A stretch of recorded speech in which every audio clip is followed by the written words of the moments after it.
I've been waiting. Sunshine, why you playing?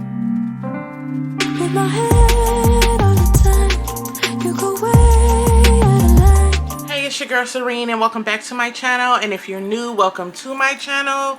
Thank you for visiting, and please, I would really appreciate and be dearly gratitude just pouring from me if you would just subscribe to my channel. Go ahead and give me a thumbs up. Leave a comment if you feel the need to. Share because sharing is caring. And don't forget to hit that notification bell on your way out so you can be made aware every time I upload a video. Okay? Alright. So, today I'm coming to you with a update and review of what is happening with the Ahmaud Arbery federal trial, which they started on the 7th, which was 2 days ago, Monday. Today is Wednesday when I'm recording it, so you will get it Thursday. So anywho, basically, they are being charged with hate crimes and violating I'm about to say George Floyd. I'm sorry, y'all. We talking about Ahmaud Arbery. Focus. All right.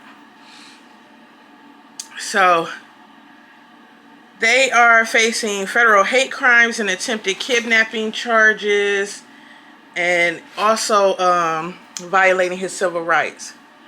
Now, I'm sorry, y'all, but I think oil from my hair is on my forehead. I'm sorry. Anyhow,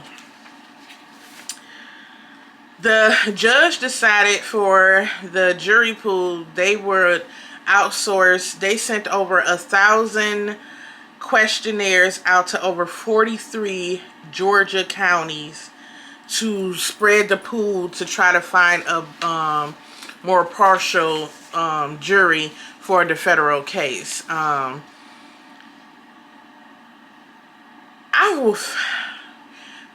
I don't know. I guess you really have to be a person that really don't watch TV like that. But even if you did watch TV, you pretty much probably stay away from news to not know something about this trial. But we see. Anywho, okay, so the first thing happened back in January was the judge heard I guess you would say the evidence of what the prosecution had as far as being able to charge them with committing a hate crime. And apparently these are things from the text messages and social media accounts for the Travis McMichael and William Brody. I'm not sure if they found that same thing with Greg McMichael. I don't know. But these are things they're trying to use. And these are things the defense is, of course, trying to get held out of the court. The judge had a meeting with them behind closed doors to hear the evidence and I guess decide whether or not they will be allowed in a trial or sealed. Oh, excuse me. But some of the things, and I'm gonna read exactly what it say. Some of the things that they asking for to show was text messages between Brian, that's William Brody Brian, that's the neighbor, in case y'all don't know. One of the things they trying to keep out, his lawyer's trying to keep out, is some text messages between him and other people containing racially insensitive language. But they didn't say what that language was. They also said that he had some messages recording how he felt about Martin Luther King Jr. holiday. He also has some messages saying a thief who stole a friend's bike was likely black. He also was expressing his disapproval, that's an open quote, end quote, of his adopted daughter dating an African American. But I got a feeling he didn't call him that. So, his lawyer is trying to get that block, stating that if it's any African Americans on the jury, then they're automatically going to be upset and automatically deduct, yeah, he racist, and that's why he did it, because he's racist. But I kind of think that's the point. If you're racist, you're racist. Moving on. So, he heard the argument. He hasn't ruled on whether or not it's okay or not okay, but he heard everybody's arguments and feelings on the situation. So, last week, Monday, I believe the 31st of January, the McMichaels, father and son, decided to accept a plea deal to plead guilty and admit that the reason they did what they did was because he was black. And if so, they will serve the first 30 years of their life sentence in a federal jail instead of state prison. Because they was convicted in the state court, that will go first. And then their federal charges would be after they serve their state charges. But we know, as we know, they got life without parole in state courts. So they pretty much was never making it to federal prison. But anywho, the Arbery family was not okay with that. And they was not having that, honey. His father, Ahmaud Arbery's father, said he want 100% justice, not half justice. His mother also stated that she told him she was not okay with that, did not want that at all, and that it was disrespectful. And I agree. They're very disrespectful. Yeah, they wasn't on it. The judge rejected the deal, which, according to the commentators on Court TV, is so unheard of. Anyway, she said she didn't want to be locked into, the deal would have locked her into only being able to give them 30 years. And she didn't want to be locked into a set years of what she could or could not give them. On top of the fact, it also excluded the Arbery family from having a say in saying what they wanted from the court, whether the court listened to them or not. It took away their options to express their feelings in themselves on the matter, period. And she did not like that also. So she rejected it. She gave them into that following Friday, which would have been last Friday, to decide if they wanted to proceed with their guilty pleas, but she would not honor the deal, the time with it and all of that. So, of course, they withdrew their guilty plea. Greg McMichael withdrew his that Thursday before Friday, and then his son followed suit behind him. Yeah, I'll talk about that in a second. Monday, the judge proceeded with the choosing a jury. So today's Wednesday, and so far we are up to 44 qualifying jurors so far, and she want to get up to 61. So they're almost complete with that, and then they can, if I'm not mistaken, I think the even in federal court, the lawyers get to have their strikes on who they want to keep or not keep, and all she wants is 12 jurors and 4 alternates. So we need 12, 13, 14, 15, 16 people all together at the end. So some of the questions that were asked was, I'm going to tell y'all some of the questions the jurors were asked. So one juror, her got dismissed Monday because she said she believed all 3 already guilty. She already decided they're guilty. Another got excused after raising their hand when the group was asked if the racial nature of the charges would make it difficult to be impartial. Another woman was dismissed from the jury pool after telling the judge she had known Brian for several years. She said that he worked on mowers and farm equipment for me for about the last 6 years. And she also said she felt sorry for him.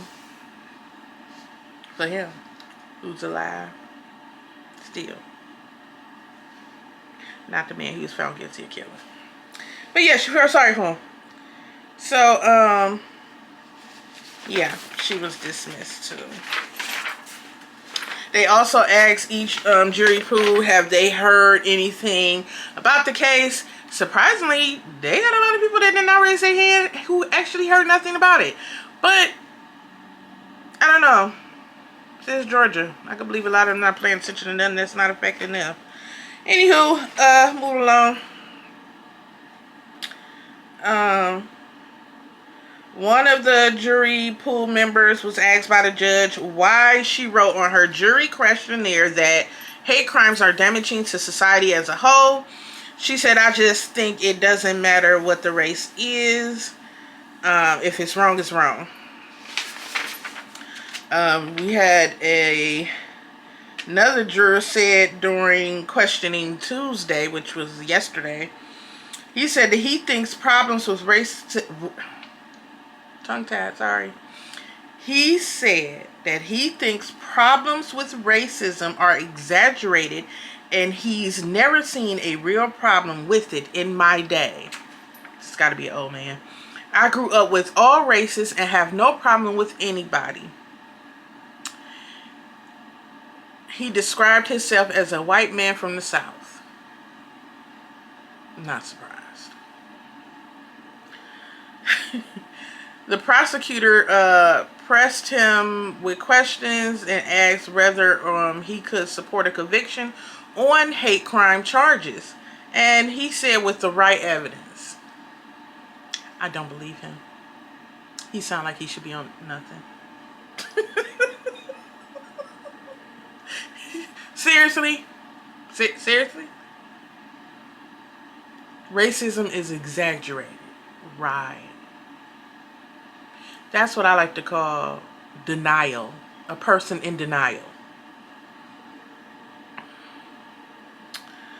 Another man said there would have to be a real drive for them to chase a man because of his skin color, a real history. He said hate is a subjective term. A crime is a crime. My view is, you know, when you commit a crime against another person, there is a certain level of hate. When the judge asked if that view would make it difficult for him to convict someone of a hate crime, he answered, the law is the law, Your Honor. So, the judge stated that she believed they will be done with jury selection by the end of this week, so that Monday on Valentine's Day, they should be able to proceed with court. She also stated to the potential jurors that she believed the case will last 7 to 12 days, is what she's saying to the jurors. Now, for my opinion, a lot of the commentators are saying that they feel by the McMichaels accepting a plea deal and willing to plead guilty, they have now tainted their trial even more. Because even though they pulled back from it, it's made the news again. So now you have potential jurors who will have seen this happen. So, I don't know. They could be right. They could be wrong. Because like I said, a lot of them replied that they hadn't heard anything about the case, which I find really, really hard to believe. But, you know, hey, because I would think that it happened in Georgia. So, I would think it would be blasted on the TV even more there than it was here up north. So, I find it hard to believe that a lot of them had never heard nothing about this case. But again, like I said, it really depends on a person TV habits, I guess you would say. Someone who's paying attention to what's going on versus who's not. But I find it hard to believe when they had protests in Georgia, just like we had up here. So I don't know. But I do feel that it will be possible for them to conclude that this was a hate crime, because I do believe these men were prejudiced. But not only that, a lot of things came out in their, I don't know what you call it, but they had a little mini trial to try to get bail. And Travis's best friend came and spoke on his behalf, and he spoke about how they would joke around talking about shooting and killing coons. And us black people know who they calling a coon. His best friend was on the stand smiling and laughing about it. He still found it funny. But yeah, he's talked about stuff like that. And then you do know the jail, I don't know if people remember, but they played a lot of the jail calls that Greg McMichael had with his wife. And he would say certain things in there that was kind of like, excuse me? So I kind of saw this coming. But what I will tell you is I was really shocked that none of this came up in the state case. But now that I see what the federal case is about, I get it now. They left it alone so the federal case can be handle that portion of the crime, because they had enough to convict them even without the hate part in the state murdering trial, because oh yeah, definitely was murder. So I don't know. I do know the men have already did a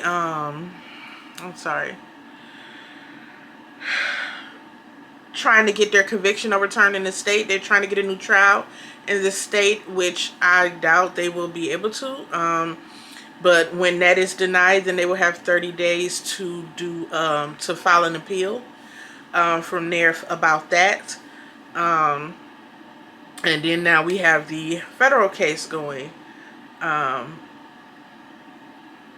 really don't believe there will be any I don't think they would grant an appeal. I could see possibly William Bryan getting an appeal and being able to be tried without the McMichaels, because of the fact it wasn't pre-planned. I could see that possibly happening for him. But I still see him getting convicted of something, because the bottom line is you definitely contribute to his death when you blocked his path where he couldn't even run away from a Travis McMichael who's now got a gun pointed at him. He's now out the car with a gun pointed at him. So I don't know if he could succeed, but I wouldn't be shocked if that happened for him. I kind of feel like in the midst of things, it's a possibility that can go down for him. Maybe. But anywho, I think the McMichaels are done for, period. They hung and choked themselves with their own rope. And yeah, I'm gonna tell y'all, I prayed about this case because I've never been a person that takes pride in being happy about somebody being punished, because I am, regardless of how people feel.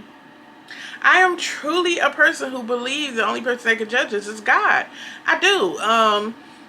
But it's been really, really hard not to be just giddy to see them get punished for this. This is hard. Whew. Lord, I swear it is, because the way they did him was just so wrong. It's just, there is no ifs, ands, or buts about the Ahmaud Arbery case. It was literally, without a shadow of a doubt, a modern day lynching, and I just feel his mother's pain so hard that I cannot help the giddiness I get knowing that they got life. without parole. Dog. Like, yay. Like right now, I'm Lord forgive me. Jesus Christ's name, amen. Anywho, if you, I'ma keep you updated as the trial continue on, right along with the other trial I'm keeping you updated on, which is the federal case for George Floyd's murder. Well, his death, that of his civil rights being violated. And I probably would give you a little more updates on the Ahmaud Arbery case, because I don't believe it will be as long as the George Floyd one. Even though it's the 3 defendants on here, I don't think it will take much evidence to prove that these men are prejudiced, especially with the social media accounts, the text messages. Oh yeah, I didn't tell y'all that they also found some other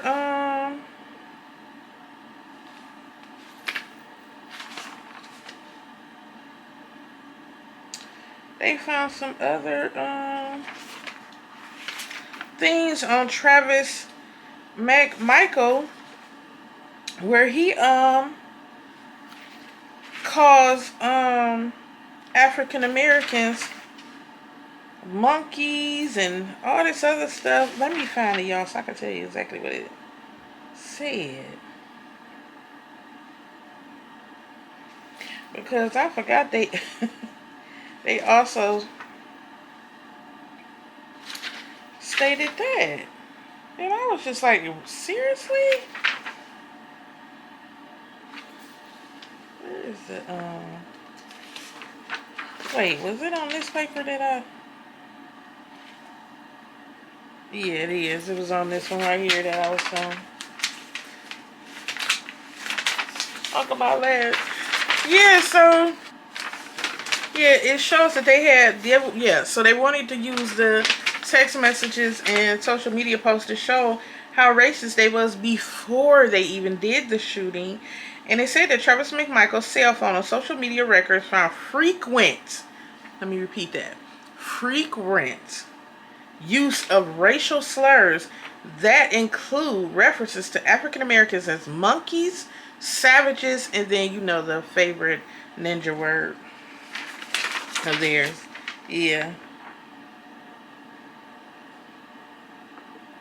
And then you also have where William Bryan told the investigator, Agent Richard Dow, that Travis McMichael uttered a racist slur after shooting Arbery, so it's called Saint effing ninja again. Well, we know what he really said, not ninja. And yeah, so that was the other ones on there for that I knew it was something else I was gonna say. But anywho, that's the end of that. So if you made it to the end of my video, thank you so much for sticking around, listening to my measly opinion. And if you would do me a huge favor and go ahead and subscribe, comment if you feel the need to, give me that thumbs up, share, because sharing is caring, and hit that notification bell on your way out so you can be made aware every time I upload a video. I would truly feel indebted to you. Thank you so much, and have a wonderful evening. Mwah. Baby, I swear I'll give you my tomorrow, forever and now. I'll never bring you sorrow.